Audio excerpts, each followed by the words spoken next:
Shit, 2 short words, not a scream, not a goodbye, not a cry for help, just a stunned, sharp reaction to something Brandon Swanson saw that night. And then silence. Absolute, ringing, cold silence. The call cuts off. No sound of a fall. No splash of water. No rustling wind on the line. Just darkness. Since then, nothing. No voice. No silhouette. No trace. As if someone erased him from the space around him. He didn't die. He didn't disappear. He just ceased to exist in this timeline. Brandon spoke with his father for 47 minutes. Almost an hour of tense searching, anxious guesses, trying to figure out where he was. He was sure he was heading towards the lights, calm, rational. And then this, a phrase that should have been followed by at least some sound. But there was none. This case isn't just inexplicable. It's almost mythic, a modern urban legend, but one that's entirely real. Every part of it like a dead end. Every explanation leads to even more questions. And even now, 17 years later, with maps explored, phones analyzed, and thousands of people following the story, we still don't know what happened that night. This video isn't just a story. It's an attempt to piece together the shadow, the silhouette, the trace of a man who literally vanished. His name, Brandon Swanson. Brandon Swanson was born on January 30th, 1989, in Minnesota in the quiet, unremarkable town of Marshall.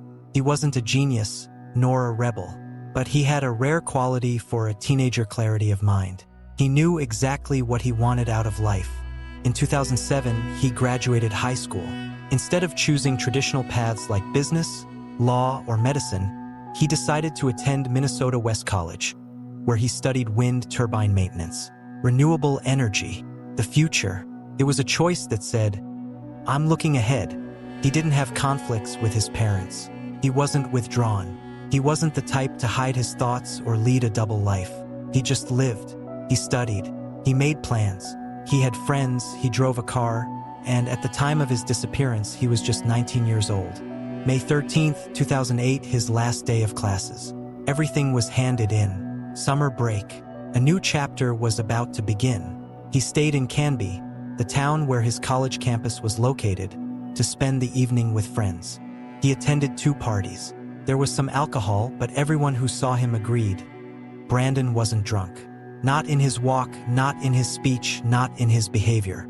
And that's not just a detail, it's an important part of the puzzle. Because later, the police would try to interpret everything that happened as the foolishness of a drunk teenager. But anyone who listened to the recordings and read the statements knows. He didn't sound like someone who'd lost control. Brandon was sober in the sense that he was capable of speaking calmly and logically, even in a stressful situation. And when he called his parents, that's exactly how he was. It's 2 a.m. Brandon calls his dad. On the other end of the line is Brian Swanson, who will become the last person to hear his son's voice. Brandon says he's gone off the road. His car is stuck and he can't get it out. But he's fine, he's not injured. He speaks calmly, no panic, even restrained. He's certain he's somewhere between Lind and Marshall. The names are familiar, the roads are known. His parents jump into their pickup truck and head out to him. For nearly an hour, they talk to their son, uninterrupted. Brandon stays by his car and says he'll flash his headlights so they can spot him. His parents do the same. Time ticks on. Silence on the road. Only the voice on the phone and 2 sets of lights that never meet. Neither he sees their headlights, nor do they see his. Though in rural areas at night, you should be able to see for miles. There are no buildings, no trees, no dense development. It's all open. Even if they were 2 to 3 miles apart, the lights should have been visible. But nothing. No flash. No glow. This is the first serious break in logic in the story. The phone works. They're talking. So the distance between them can't be vast. Yet, physically, they can't spot each other. This isn't just odd. It's a paradox. Later, it will be revealed that everything Brandon said about his location was wrong. Not because he was lying, he truly believed he was where he said he was. His certainty about his position was absolute. He didn't sound like someone who'd lost their way. And yet, he was tens of miles away in the wrong direction. How did he get there? Why was he so sure he was in a different place? what made him so deeply mistaken? It's been 47 minutes since the call started. On the other end, his father, Brandon Swanson. He's driving down the road, deep in the darkness, hoping to spot his son any minute now. During that time, they've talked about everything. Where he is, where he's heading, what lights he can see, how they'll meet up. Brandon says he's walking along the road, hears water somewhere nearby, crosses a barrier. He's sure he'll see his dad soon. And then the voice changes. He suddenly and clearly says, "Shit," not scared, not in panic, more like in surprise, in an irritated reaction to something unexpected, as if something appeared right in front of him, as if he realized he made a mistake. And silence, a sudden cutoff, no crackling, no heavy breathing, no phone dropping, no sound of a body hitting the ground, no splash of water, no scream, no cry for help, just silence. Those words became the final punctuation mark of the entire story. They were too ordinary, and yet they marked the beginning of a nightmare that continues to this day. What could Brandon have seen in that moment? Person? A light? A cliff? A flash? Or did he suddenly realize that he had been heading in the wrong direction all along? Hundreds of hours of listening, transcribing, and expert opinions have provided no answers. Only speculation.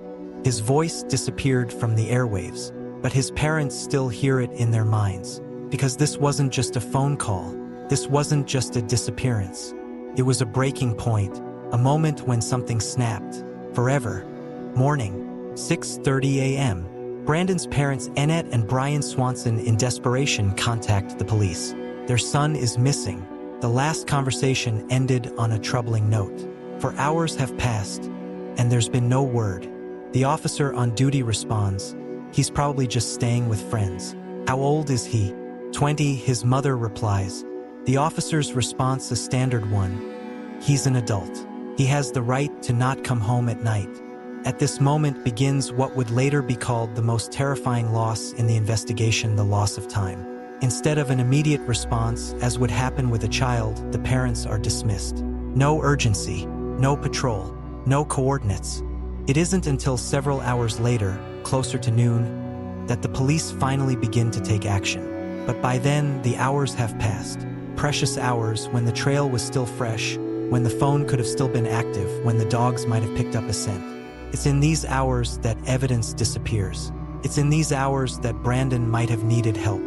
But what's most striking isn't just this. When the police finally receive the cell phone data, it becomes clear. Everything Brandon said about his location was wrong. He wasn't between Lind and Marshall. He wasn't even close. The last signal from his phone was recorded near Taunton, a small town, 40 miles away from where his parents had been heading. This explains why they couldn't find each other, even with continuous phone communication. They were in completely different parts of the county. This isn't just a geographic mistake. It's key, because it proves Brandon was disoriented. He thought he was in one place, but he was actually in another. But how? Why was he so sure? And what made him leave his car in complete darkness, in the middle of the night, without a clear sense of where he was going? And if he was wrong about his location, could he have also been wrong about the direction he was heading? Brandon's car, a dark green Chevrolet Lumina, was found a day later. It was in a deep ditch on a gravel road about 2 miles north of Highway 68. This is the border area between Lincoln and Yellow Medicine counties, a remote, desolate spot. The Lumina was parked oddly. The front wheels were off the ground. The rear wheels were on the slope. The car seemed to be suspended on the edge, frozen in place. No damage, no dents, no signs of a crash. And here's where the anomalies start. Around the car, nothing. Literally. No tire tracks to show how it got there. No footprints in the gravel or grass. No litter. No cigarette butts. No drink cans. No scraps of paper. No signs of a struggle. As if someone had gently lowered the car from the sky. Another detail, the doors were closed. This means Brandon exited on his own and most likely deliberately. But where did he go? And why does the trail vanish immediately after? This didn't look like a place of panic. There was no sense of urgency. On the contrary, everything seemed frozen, like a scene stuck in time. the police began working with cell phone data. The last signal from Swanson's phone was recorded within the coverage area of a tower at the intersection of County Roads 3 and 10. The coverage radius was about 5 miles. Inside this radius, several key locations. First, the Yellow Medicine River. Second, an old, long-abandoned farm. And third, a northwestward path, along which dogs would later pick up a trail. The car was found on a gravel road with no lighting. There are no houses, no cameras, no street lights. If you turn off the engine and switch off the headlights, you disappear into complete darkness. And it seems that's exactly what happened. Once the location of the car was known, search dogs were brought in. The breed? Bloodhounds. These dogs have an extraordinary sense of smell. They're used specifically in cases like this when there are no clues, no witnesses, no security cameras, just the scent. The dogs picked up the trail from the car door. This means Brandon did indeed get out on his own. He was walking. The trail was strong enough to follow for over 3 miles. It led northwest, through open fields, over old fences, across shallow ditches, and finally to the Yellow Medicine River. In this area, there are no paths, no lights, no roadside edges, just field soil, sparse fences, and darkness. Near one of the fences, the dogs led along the river's course, then to a point where the water narrows. This is where his father recalled Brandon saying he heard splashes. Perhaps he approached the edge, where the darkness hit a drop in the landscape. Maybe he tried to cross and lost his footing. But the dog's trail didn't end at the water, continued across the river.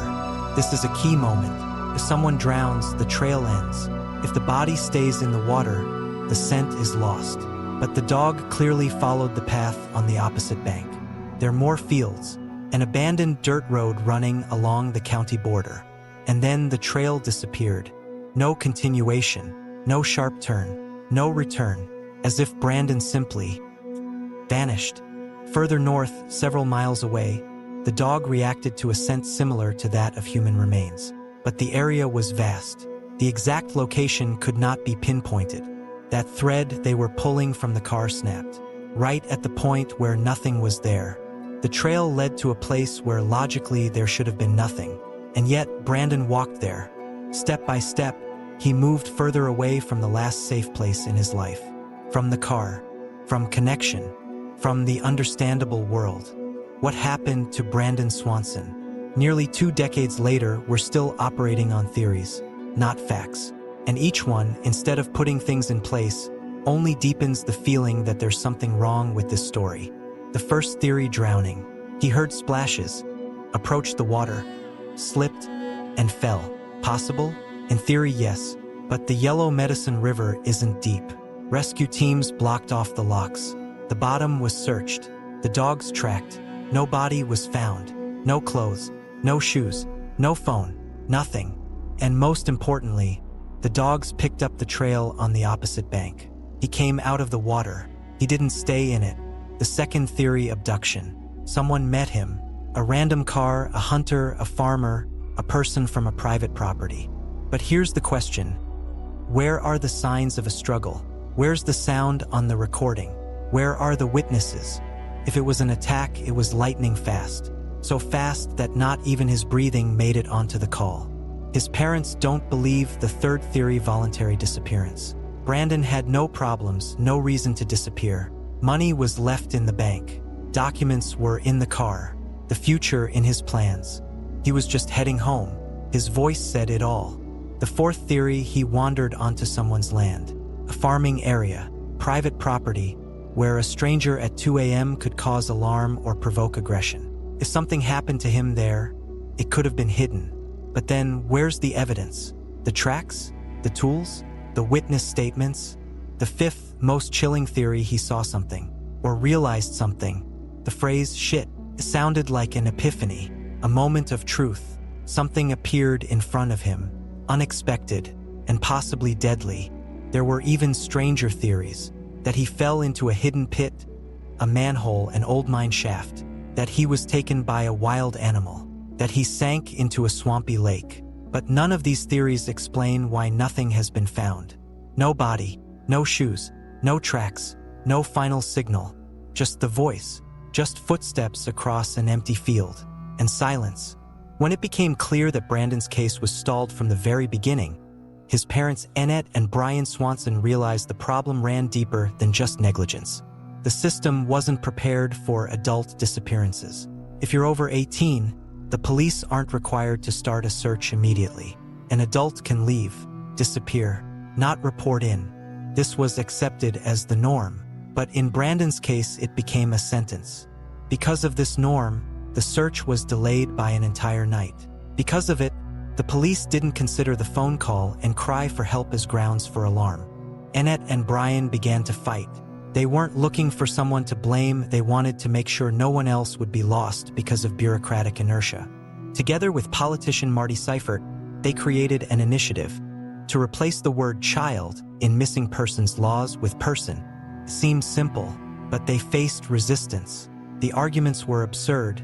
It would violate the privacy of adults. What if someone didn't want to be found? But Brandon's parents insisted. When a life is at stake, it's not about the letter of the law, but about the action. The law passed. In May 2009, the governor of Minnesota signed Brandon's law. Now, if someone disappears, the police are required to start the search immediately, notify neighboring counties, designate the leading investigative agency. This law has already saved dozens of lives. It's been made mandatory in 4 other states. But for Brandon, it came too late. The light Annette and Brian leave on their porch every night has been burning since 2008. This isn't just a ritual, it's a beacon, a sign that their son might return, that the door is still open. That light is part of Brandon's law. Light after darkness. No body, no witnesses, no camera that could capture his last step. No GPS signal to pinpoint his exact location. There's only the voice, only the words on the phone, spoken in the dark. Only shit, spoken not in hysteria, but in realization. After that, nothing. No rustling, no sound of a fall, no scream, no splash. And everything we know ends right there, at the edge of the phone tower's range, where the dog's trail ends, where logic ends.